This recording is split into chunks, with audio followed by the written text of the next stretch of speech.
The Obidients and Atiku Abubakar will make Peter Obi lose the 2027 presidential elections. And the Obidients will also make Peter Obi lose the opportunity of getting a vice presidential position, in any tag team between him and somebody else, if he wanted to. This is the analysis. So there is this unwritten agreement between the North and the southern parts of Nigeria that, the North gets to rule, after the North gets to rule for a two-term tenure of a total of 8 years, the South will get their turn to rule for 2 terms like that. It has been happening. And the last one was late President Muhammadu Buhari, who ruled for 8 years from the North. And now President Bola Ahmed Tinubu is ruling, representing the South. So, and after President Bola Ahmed Tinubu in 2031, a Northerner will come. So now this is what is playing out. Right now, Atiku Abubakar is not respecting that agreement of the North and the South. So the turn of the Southerners now, Atiku Abubakar is contesting. He contested the last one, which broke, the Southern votes from the opposition side, and now he's going to contest this, coming one in 2027. He's going to contest, which will still break, the Southern opposition votes. Now, that is one part. That is how he's going to, make Peter Obi lose. Then secondly is the Obidients. The Obidients will also make Peter Obi lose, because this is the situation. The Obidients will not allow Peter Obi to be a running mate to anybody. The Obidients will not see Peter Obi being a vice presidential candidate to Atiku Abubakar also.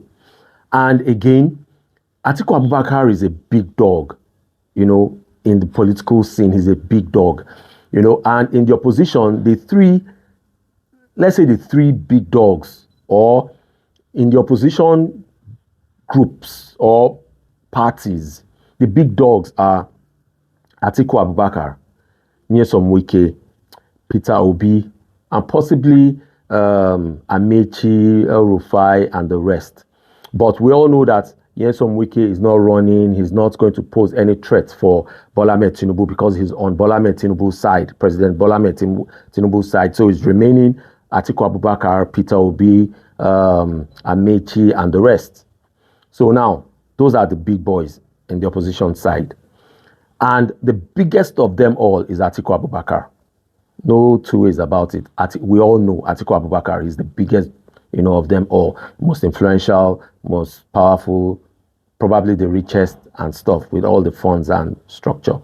Now, if there was even any situation where Atiku Abubakar would agree, I'm not saying he's going to agree, and we all know he will never, but if there was any situation that came up where Atiku Abubakar would agree to become Peter Obi's vice presidential candidate, where Peter Obi will be, the presidential candidate, and Atiku Abubakar, will be the vice presidential candidate, would the Obidients agree, for that tag team of Obi being the presidential candidate and Atiku Abubakar being his running mate?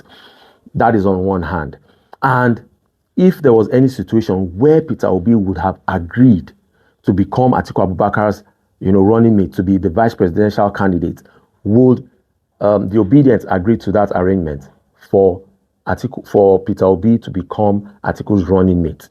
In these two scenarios, I see the first one where Atiku Abubakar would be Peter Obi's running mate. I see that, and the Obidients would agree. I see that, possibility where the Obidients would agree to that. That is the most, probable one that they would agree to, instead of Obi becoming, Atiku Abubakar's running mate.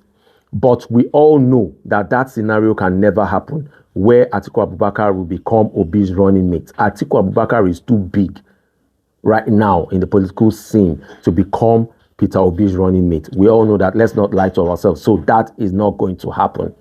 What might happen, what Atiku Abubakar would agree to, and every other person in the opposition would want, for maybe might happen will be a situation where Peter Obi would agree to being Atiku Abubakar's running mate. That is where the Obidients would never agree. And that is how they will make Peter Obi lose the opportunity of becoming the vice presidential candidate, ever being a vice presidential candidate. And from there, maybe using the internal workings and machineries of the government to later become the president. Now, look at it this way also. Now, with the current situation of things, if things are left the way they are, the opposition does not have a chance. They don't have a chance against Bola Ahmed Tinubu, the machinery, the government's backing, the incumbency level, and all the high-profile, opposition that are decamping to his side. The way things are right now, if they remain the way they are, this current opposition does not stand a chance. And now, if this 2027 election, goes Tinubu's way, then 2031 will be the turn of the North. The North will not give it to Obi. The North will not cede it to Obi or the South again, because the South would have had their 8 years. The North will not give it to Obi. Let's keep that at the back of our minds. So the only chance Obi has to become president within the near future is 2027. And whatever the political situation that will pan out right now has to favor Obi for him to come up and run for 2027 and have the backing of Atiku Abubakar and all the opposition leaders. If not, Obi will not become the president come 2027, and he would have to wait till the North have had their turn by 2031 and have ended it by, let's say, 2039. So that's the calculation. That's how it's going to pan out. If he does not get the backing of Atiku and the rest for him to become president 2027, then he will have to wait till 2039. That's the political calculation. So till I come your way next time, please like, share, follow, and do drop your comments. Doing all this will definitely help make the channel grow. See you all next time. Bye-bye. Silva Squad Channel.